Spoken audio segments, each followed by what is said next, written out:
Thanks for everyone joining us. I'm just waiting another few seconds for others to join us, and then we'll get kicked off.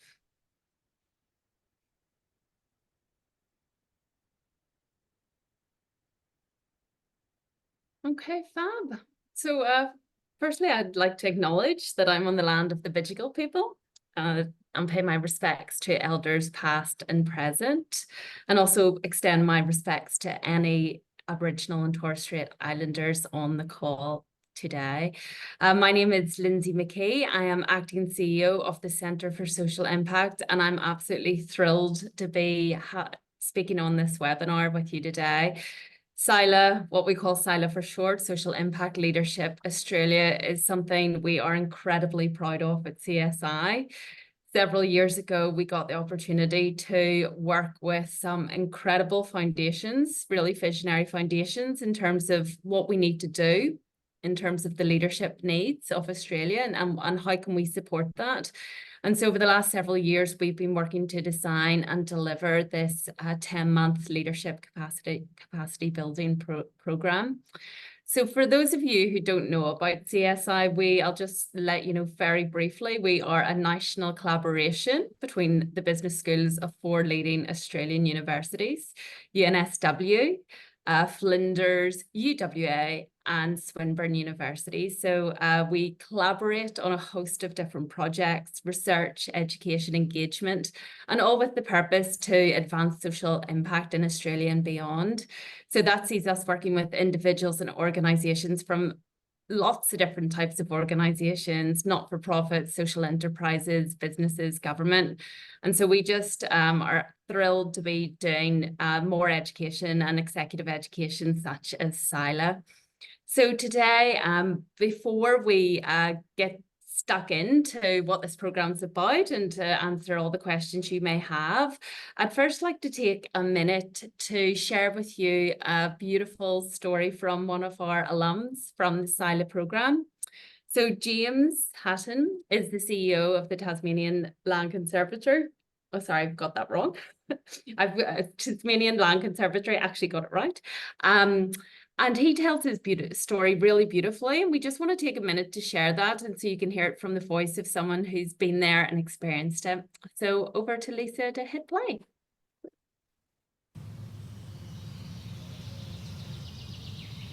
Tassie's such a special place. We have a moment in time to protect these incredible natural areas, but also enrich the community that lives here, because the people, as much as the nature, make up the soul of Tasmania. I moved here 12 years ago to work for the Land Conservancy. I didn't put my hand up and say I want to be a leader. My drive of learning and connecting with people and asking lots of questions, it sort of organically developed. Fast forward 12 years and was lucky enough to become the 3rd CEO of the organisation.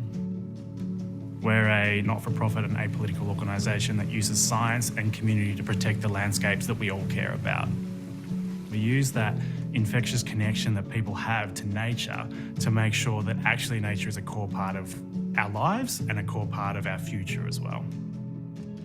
The not-for-profit sector is a fascinating sector. It's all purpose-driven, passionate people, but at times they put their purpose before themselves. In a not-for-profit sense, you might not think that you have permission to develop yourself. I was lucky enough to apply and be accepted into Social Impact Leadership Australia's leadership program.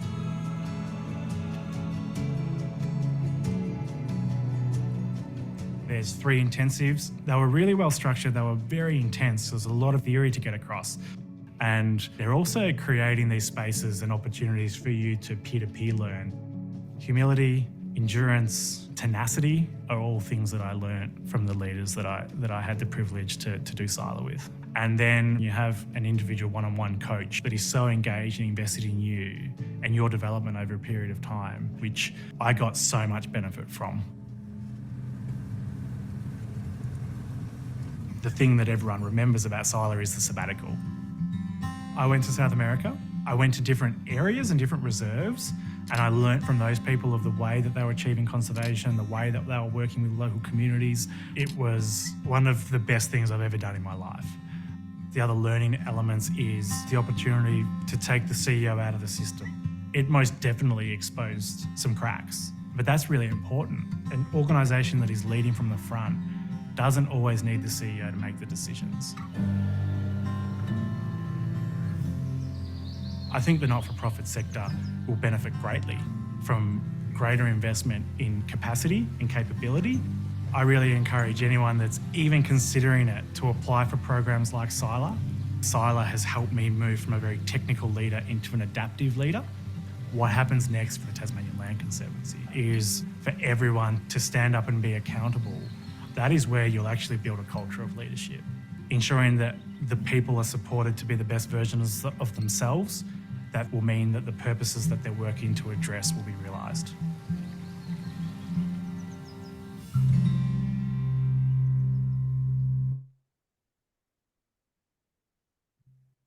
So, as I said, James is just so wonderful at articulating the impact that it had on him and also those in his organisation as well. So we are thrilled to be able to support Jason and 120 other CEOs of social purpose leaders go through this programme over 5 years. I now have the pleasure of passing you on to our wonderful lead facilitator, Christy Muir. So Christy is a Professor of Social Policy at the UNSW Sydney Business School, but she's also the CEO of the Paul Ramsay Foundation. Christy comes to us with so much incredible experience. She's been working with and for the sector for the past 3 decades as a support worker, an academic, a collaborator, a leader, a facilitator. And she's really focused on the work that we can do around systems and working with our leaders to advance social impact. So, Christy, it's fab to have you here today. And if you don't mind, I'm going to kick off with a question for you. A nice, easy one, and I'll let the others maybe do harder ones later on. So, a question for you, Christy. Can you tell us why does SILA matter to you and what outcomes can participants expect going through the programme? Sure. And before I do that, Lindsay, let me just kick off by acknowledging that I'm on Gadigal country today and acknowledge the Gadigal people of the Eora Nation, who are the traditional owners of this land that I'm on, and let me acknowledge the traditional owners of the lands that the rest of you are on here. Thank you for joining us, and also hopefully we have a whole bunch of amazing First Nations leaders who are listening to this and ready to apply. I feel very lucky in all of my roles to work with some incredible leaders from all backgrounds around this beautiful country of ours. So I do have dual roles, but I'm here in terms of my Professor of Social Policy hat and leading the Social Impact Leadership Australia program. And it's one of the things that I've desperately held on to despite my new CEO, relatively new CEO role, because, Lindsay, of that question of why does SILA matter to me? You know, I have spent many years, and actually since I was 13, in the not-for-profit sector, and have seen and experienced the paucity of investments in our for-purpose leaders and sector. We know that as well in terms of the research that I've done over many years and the current research around this lack of investment that we have in the not-for-profit, in the social enterprise, in the for-purpose ecosystem in comparison to leadership investment in the corporate world, even the opportunities that our government colleagues often get. It's very much a different story in the general for-purpose sector. So we know that leadership matters enormously. We know that matters to how you show up. We know that matters for the impact that you can have. And I think what we have in this sector are some incredible people with incredible purpose and passion and really great skills. And if we can wrap a leadership program around that, then we know that the impact is exponential. And that for me is super important. Secondly, when we designed this, we wanted to make sure that this wasn't just a how do we think about, you know, what might be possible in terms of what we could get funded, but how do we imagine this from a research perspective around what is the global best research program for not-for-profit leaders? And how do we talk to our leaders around this country and their board directors around what might be most needed? And then to cook up this program and then go out and seek the funding. So I'm looking forward to talking to Jenny shortly about that. But for us, it was about how do we create this amazing leadership program and then how do we go about getting it funded, as opposed to, well, actually this little piece here will help. So for me, it's a really important program. And I think we also know that there are some barriers that organizations face. So there are obviously things around that paucity of things that you can sign up to. There are also issues around who can afford to do it, and how do you also tap into the ability to be able to pay for these things. So SILA is fully funded. And then the other one that we see a lot in terms of barriers to participate, excuse me, is this issue around this culture of permission. So how do I, as a leader, even though I'm working for a not-for-profit, give myself permission to actually say, you know what, investing in me, in my organization, and in my role in the ecosystem matters enormously for the impact that I'm going to have, and I'm going to back myself and I'm going to do it. And so what we see with SILA is some incredible applicants who always worry about, oh, am I going to be good enough? How do I look against the peers? And, we're now up to we're 2/3 through our third cohort, and we continue to just see incredible people like you heard from James, who grow, develop, and go off and continue to do amazing things in the ecosystem. So on that note, I think the other thing that, I could bang on about let me talk about the outcomes we're here for. And then I really want to talk about some of the examples of the impact that we've seen from the program so far. So we just have slide. Okay. So this will be nothing new to those of you who've previously looked at any of the documentation around SILA. We're really aiming for 3 broad outcomes. It is very much a leadership of the self program. And we know in all of the evidence around leadership development that investing in this leadership of the self is really key. In terms of the purposes that we exist for and the public good, whether you're in environmental change, culture, art, social change, it doesn't actually matter what the purpose is. We know that investing in leadership of the organisation, and also thinking about, well, what does this mean in the ecosystem I'm in, and how do I actually contribute to the systems change that look beyond my organisation, are really important. So we very purposefully set up leadership of the self, the organisation, and the system as our key goals for SILA, and we hold on to those. You've heard from James, and there are some other really great examples on the website from previous cohorts, but I just wanted to share a couple of stats with you around. We've got an independent evaluator, NOUS, who are running the evaluation independently of myself and the other investors and facilitators. And just 3 stats that I thought were really worth sharing because they're actually amazing in terms of how high they are. So all of the participants surveyed agree that their organisation has or is likely to experience some tangible improvements as a direct result of SILA. 95% say that they've enhanced their organisation's capability and culture. And I think on that capability and culture, there's also a capacity component, which we'll get to when Lisa picks this up. But we also have some unrestricted funding, so it enables the capacity and the capability building.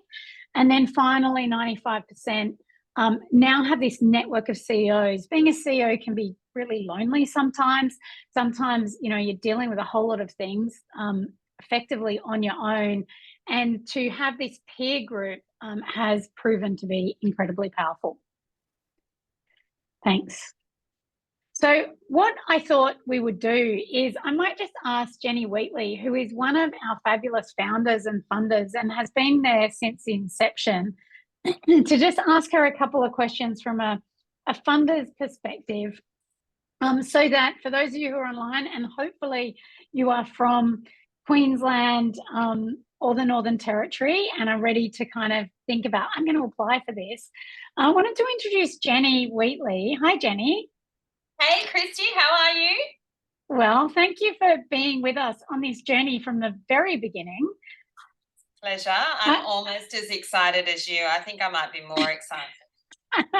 I want to kick off, Jenny, with a question. Why did VFFF decide to invest in SILA? Yeah, so really simple answer, Christy. We believe in the power of capacity building for the important organisations that make up our not-for-profit sector and those amazing people that lead them. So do you remember you were actually at the board meeting in March 2019, right? And Yeah. at that board meeting, the board declared that along with our trusted colleagues, the Myer Foundation, Sydney Myer Fund and Paul Ramsey Foundation, we wanted to make a huge statement about the importance of not-for-profit leadership. And we hoped that by showcasing the collaboration between those foundations and CSI would actually strengthen that proposition. I think 5 years on, you and I and Leonard and others before us and CSI should be really proud that we've delivered on both of those ambitions. The partnership between our 4 foundations and CSI is respectful, it's committed, and we have really good fun. And with the support of our many friends in the philanthropic sector, I think we have made a huge statement about how important committing resources to nourishing those not-for-profit CEOs, their teams, and their organisation really is. Thanks, Jenny, and thanks for being on this journey. And I think the other thing that you've sort of just pointed out, and with Leonard Berry, our 3 foundations, or it's really 4 across the Myers, but our foundations have actually continued to evolve SILA as we've learned and iterated. And so by the time we get to this fourth cohort, we're going to be cracking on what we actually are delivering, even though it's already exceptionally good. I'm wondering though, up to this point, so, you know, that was back in 2019. And as you said, we're now 5 years on, we're third cohort through. What's been some of the impact that you've seen in terms of how SILA's helped address some of the challenges you might see across the landscape, and or some of the impact that you've seen it demonstrate? Yeah, so I mean, SILA, you built this for us with your team at CSI, right? So it's you know that it's unique, and it needs to be unique because the challenges that the not-for-profit CEOs face are far different than the challenges that corporate leaders face. Some of them, you know, there's similarities, but you really need to have some unique input in terms of the leadership training. They can't, I don't think not-for-profit CEOs can necessarily fit easily into a corporate training course.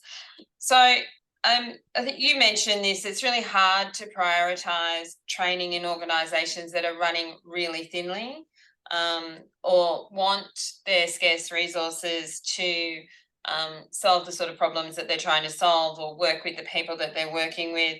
And we've seen CEOs, many of them, who say, well, I'm not going to train I can't devote myself to training because I need those funds for my team. So because this program is fully funded, and we're really proud of that, and in fact I think there's a gain for organisations with the capacity funding, you know, it means that, and Leonard Berry talks about the permission, the culture of permission, and that's what this program really solves. I think it gives permission for not-for-profit organisations to invest in their organisation, the team, and in their leaders. And so, but more importantly for me, I think whether you're a corporate CEO or a not-for-profit CEO, it is lonely, it's relentless, and it's exhausting, and it's really hard to find friends that you can trust. You try and talk to your mates about this and they tend to glaze over, right? So that's you really your mates, Jenny. Oh, sorry. Maybe, well, I'll need to get better mates, right? I'm only teasing. So you need friends you can trust, right? You need a tribe. It was Barack Obama who said, find your tribe, love them hard. And I think what I've seen is that the SILA cohort becomes that tribe. And so each of cohorts 1, 2, and 3 have or are forming strong supportive networks that sustain their leadership journey. I think that's really fab, Jenny, and a couple of things, and I won't repeat all the things you said, but just a couple of things I want to pick up that you've called out there. One, I mean, that permission and that thing about actually we're so busy sending our teams to things, it's like I don't have time for this. And then there's also the individual side of it, which is there's always going to be things going on in your organization, in the world, in the context that you're all working in, that there's never a good time. And I'm telling you, now is the best time that there is. And if you don't take the time, there never will be a good time. So I think that we're really good. Me too. I do this as well. I don't have time to sign up for this. This isn't the best year. It's a shame it's coming this year. And actually, every SILA participant that I talked to had a reason to not apply. The ones that do and did, they all still had the reasons to not apply. They're like, they will repeat this. They would have done it again every day of the week, because actually it feels like a time commitment, but actually what you're doing is gaining enormous strides in the time that you actually commit to. The other thing on the tribe front, I think that's worth pointing out is we're seeing across, even back at Cohort 1, there was an issue that emerged for one of the CEOs of one of our Cohort 1 participants recently. And I know that, you knew about this privately, you flagged it to me. I quickly messaged to say what's happening in their learning circle, like which is with their mini tribe and then the max tribe. And by the time that I had sent a couple of text messages on that basis, we knew that that tribe, the mini group and then the bigger group had already wrapped around this particular CEO, around the challenge they were facing. And I think that was a beautiful example of how that tribe just functions and is so strong 3 years on.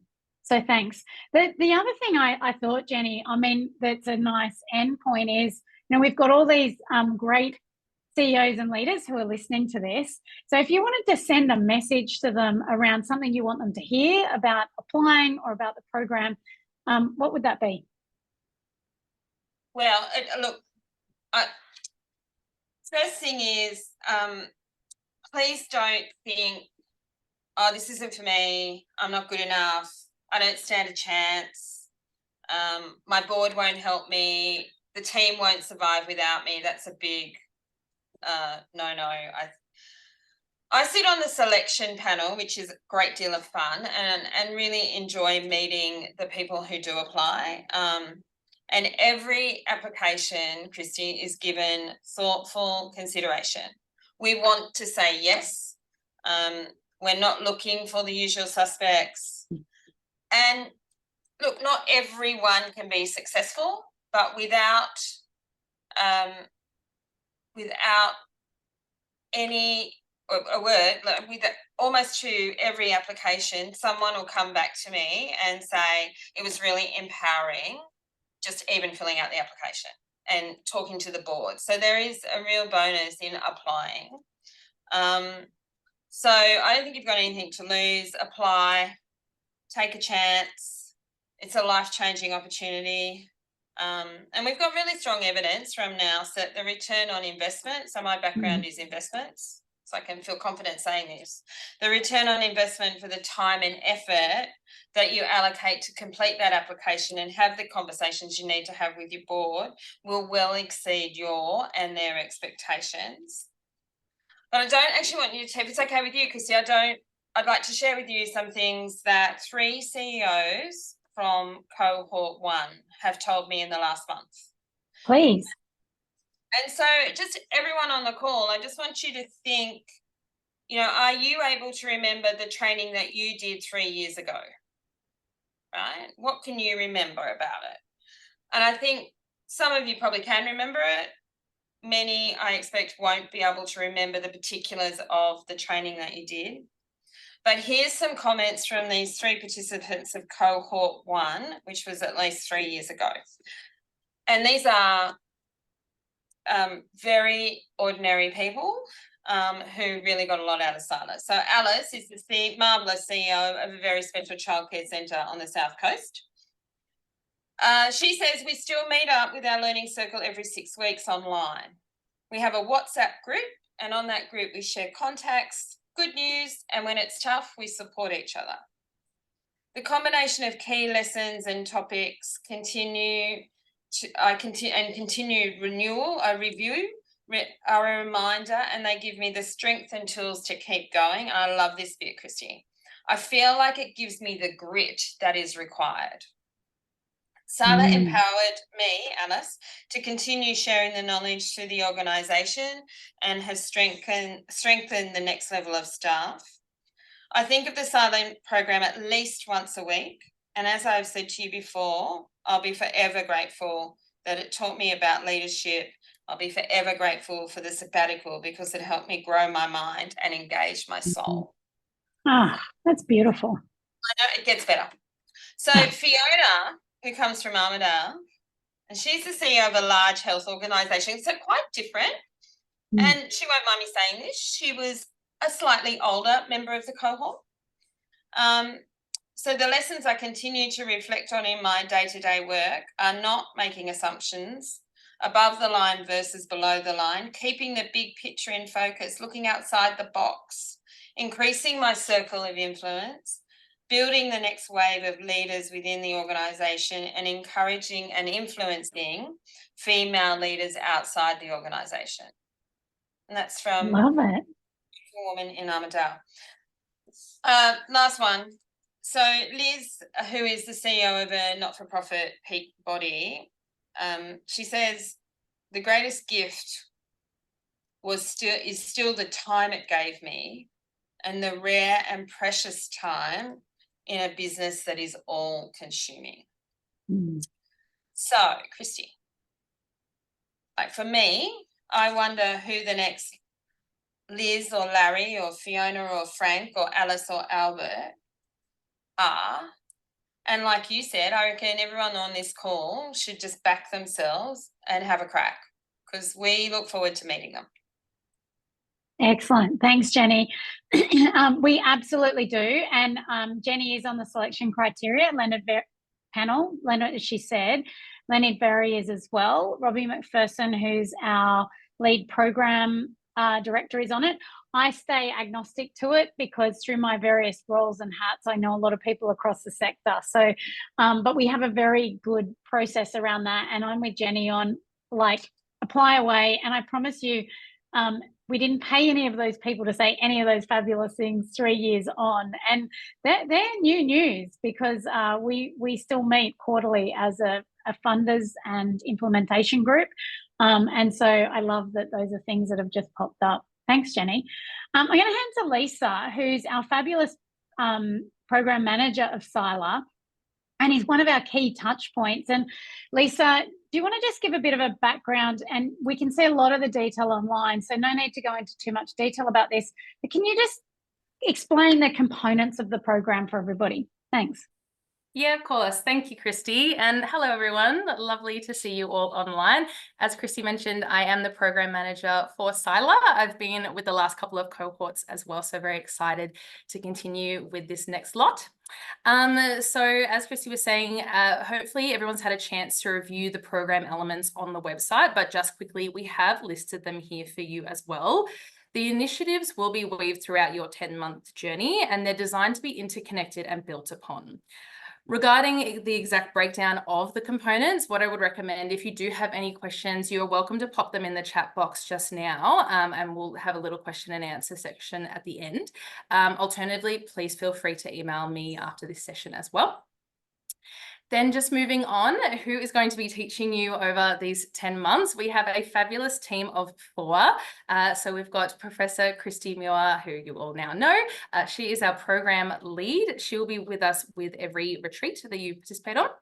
We then also have our program director, Robbie McPherson. Robbie will also be with you with each retreat, and he also supports your learning throughout the program by way of the leadership assessments, the learning circles, and he also oversees the curriculum development. We then have our Indigenous lead, Mark Yedeka-Paulson. He joins us for our second retreat, and he also provides resources, support, and some curriculum development as well. And then finally, lead coach Terry Soller. Terry oversees the coaching process, the Step Up Leader program, and she provides support preparing you for your sabbatical and then transitioning back into your organisation after your 3 months. Moving on, we've listed some key dates here for you to start having a think about. And the reason why I've listed these key dates here is particularly because the retreats and the sabbatical are a requirement of being part of the program. What I would recommend you doing, even before applying, is preemptively actually booking these dates into your calendar, just so you know that they will be coming up. And then lastly, the most exciting news is that applications will be opening up very soon. So they open on the 1st of March. They'll be closing on the 14th of April. They are open to Northern Territory and Queensland leaders. The great thing that we have as well is a flexible application process. So you might have seen on the website that the application process is usually an online form that you will fill out and submit your additional requirements as well. However, this can be modified to fit your needs. So if you would prefer to do a verbal application, a video via email, some other way, please do reach out to us and we can absolutely modify the process to best suit you. Lovely. Perfect. Now on to the question and answer. So we will throw it to the audience here. What I'm going to do is, Christy, are you able to see any of the questions that have been asked? I can see that. I can see the questions, and thank you. Keep them coming in. We'll make sure where it's a selection criteria answer.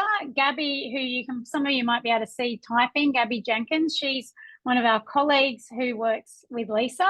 So she's going to fill out some stuff while we verbally do some answers. So please keep the questions coming.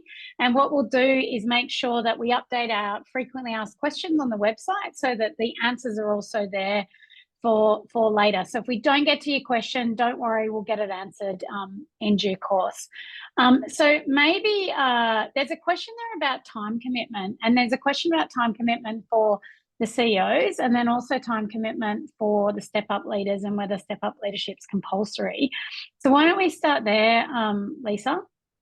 Do you want to talk to the time invested? Yeah, of course, not a problem. Just regarding the time commitment, like I know sometimes it can seem like, oh, there's so many different elements and it's across 10 months. What's that going to look like?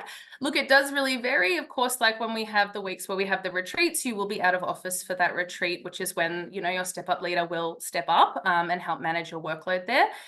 In terms of your weekly, like I wouldn't love to say, oh, it's a week, an hour each week, that type of thing. It will kind of undulate as you go throughout the program, but we always keep you abreast of anything we need from you well in advance. So you're never going to feel like you're kind of inundated with things you need to do from us. We do really make sure we do a nice cascade of the program elements. Thanks. And I think, you know, there will be some pre-readings before those 3-day retreats. And they're sort of a required reading, and people actually really, I'm not just saying this because I'm part of making them up, but actually people really get value out of those readings. And usually what happens is they end up on sharing them. So it is a good investment of time. We're acutely aware of how busy everybody is. So we have a mix of things. There might be a reading, there might be a poem, there might be a podcast. So we have a mix of different kinds of things to engage with. You will obviously have ongoing coaching as part of the program. And so that will also be, that's sort of driven in part by the timing of need in terms of how the program flows. But a lot of that is driven between you and your coach around where you put that in. And then obviously one of the greatest gifts of SILA is the 3-month sabbatical. And the 3-month sabbatical, I mean, my only dislike of running SILA is I can't apply for SILA, but actually the 3-month sabbatical, everybody is like, oh my God, this was a gift of my life. So it is quite, so that is a 3-month time commitment, and your step up leader will be stepping into that. The related question that somebody asked about and I'm sorry, I don't have your name, my eyesight's not great and I can't quickly look at whose name it is, but in terms of the step-up leaders' time, it's far less intense than yours, except saying that they will be picking up the acting CEO role when you're on retreat. The expectation is you step out of your day job for those retreats. Similarly, for your 3-month sabbatical, you are not engaged in your organisation, so that will also be a 3-month step-up for them. The capacity building funding can be used to top up their salary, so don't be afraid of how do I think about using or affording that. Don't let that be a barrier. And we've also wrapped around some really great support so for those step up leaders. So we've got coaches for your step up leader as well as yourself. And then we also often the CEOs use some of the funding to invest in how do we actually bring the leadership team along with us. And so there are some good mechanisms in place to do that. But obviously it's not as intense for the step-ups as it is for the CEOs. Shall we go to another question? I'm just looking. Is there one you want me to pick up, Lisa? One that we get every single time, it might be a nice one, Christy, for you to just mention. We've got, what are some examples of how previous CEOs have utilized their sabbatical? Did you want to speak to that a little bit? Sure. That's a great question. And it's so, we want the sabbaticals to not be so restricted. So in the first year, this is a good example of us learning. In the first year, we said, actually, the evidence shows if you tightly tailor a sabbatical isn't really a sabbatical. So we went, let's just leave this open. And it was a bit too nebulous. I mean, we still got great feedback for how important that was. And now we've sort of created a bit of a structure around to help people think about how they might use their sabbatical. The types of things people do with a sabbatical, the general trend is you need a month where you just you go fishing, you hang with your family, you re-engage in the garden, you reconnect to country, you go bushwalking, you travel, you do something that actually will just recover your soul and your well-being is often what, or, you sit and read, whatever it is that you want. People usually then, invest some time into something that they are interested in. So some people will do something that's actually a professional development thing. They might go off to a particular course and use some funding for that, but that is absolutely not mandatory. Other people go, I want to go over and understand. I mean, you saw James's visit to South America. We're all a little bit envious of James's photos. Don't worry, you don't have to be good a photographer as James to get into this program, but people do things like that. So James works in the conservation area, so he utilized the sabbatical opportunity to go overseas and look at how that conservation movement's working in a particular environment in South America. We have others who, we have had the CEO of the B Corp organization who basically took himself off to understand how those for-purpose businesses are running and delivering purpose across Europe. I mean, so people do all sorts of things. The main thing about the sabbatical is we want it to be a time to recover. We want it to be a time of reflection. And what's amazing is if you don't work too hard at it, where people come back is with these incredible insights around what am I going to do next in my organization, and or how am I going to contribute to social, environmental, or cultural change across the ecosystem. So the other thing I just wanted to pick up, because it relates to one of the other questions, is do I have to be a not-for-profit?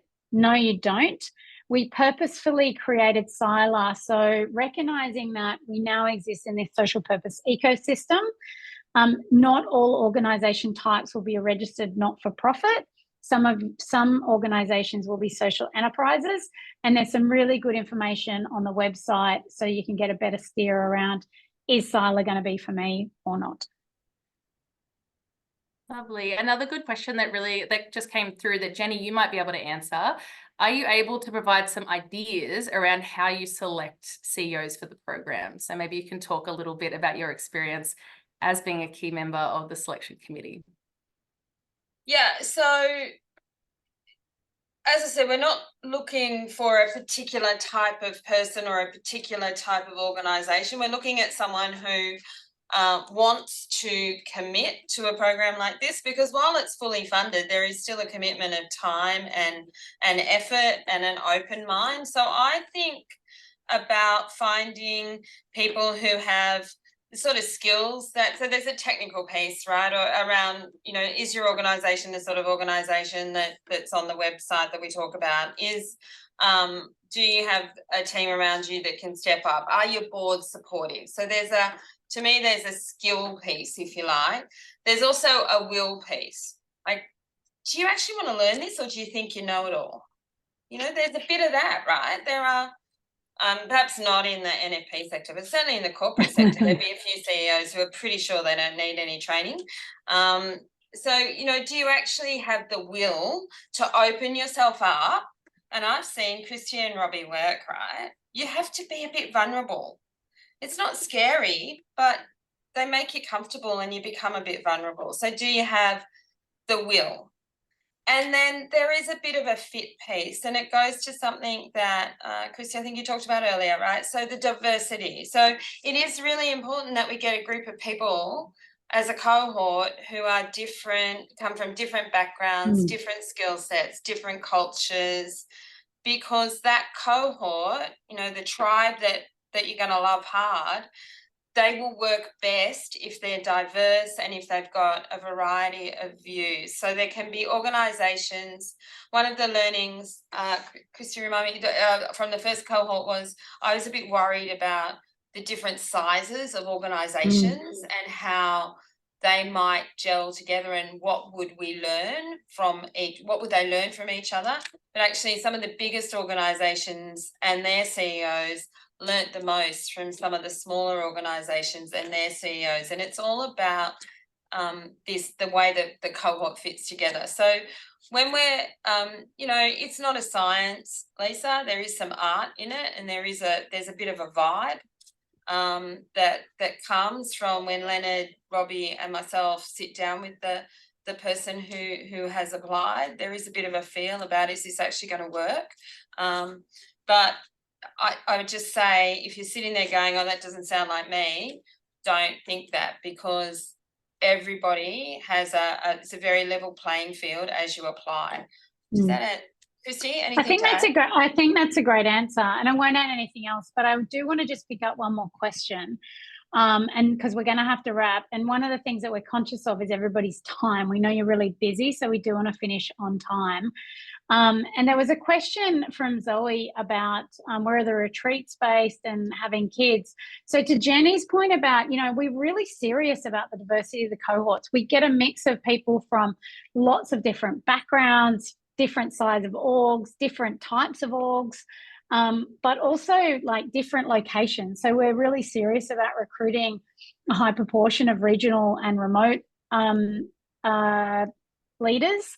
And then also from different cultural backgrounds. And we have Mark Yedekapulson, while he comes to one of the 3 retreats, he's integral to SILA and has been for a long time in ensuring that our work is First Nations informed.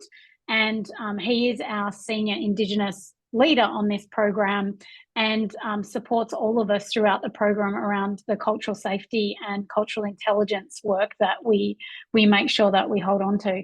On the question about where are the retreats based, we usually do, because we're across 2 states, you should expect to travel now, and you're expected to turn up for the retreats, stay for the dinners. Like, it actually is a pretty full-on 3 days. But for those of you with family or caring or other responsibilities, I just wanted to put a call out to say, some of you can manage that with others in your lives. Some people can't. We get that.